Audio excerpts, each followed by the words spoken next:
Nasesepangs na raw ang cast ng Voltes 5 Legacy sa nalalapit nitong pagtatapos.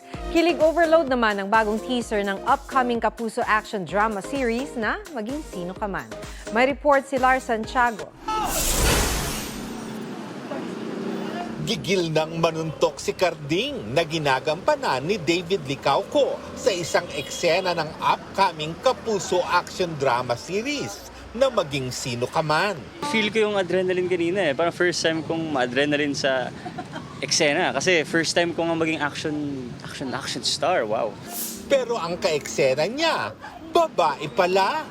Yan ay walang iba kundi si Monique, played by Barbie Forteza. Sa original scene sa pelikula, magdi-disguise ang karakter ni Barbie. Pero binago ito sa TV adaptation.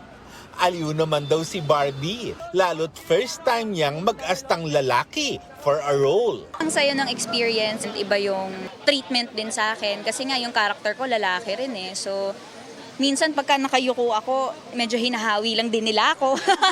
Medyo, ay kayo po pala yan. Sa bagong teaser, kilig overload agad ang eksena.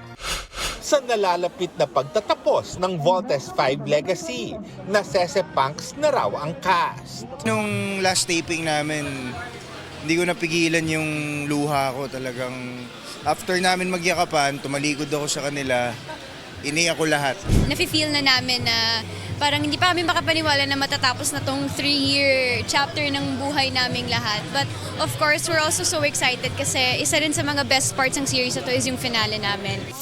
Lars Santiago nagbabalita para sa GMA Integrated News.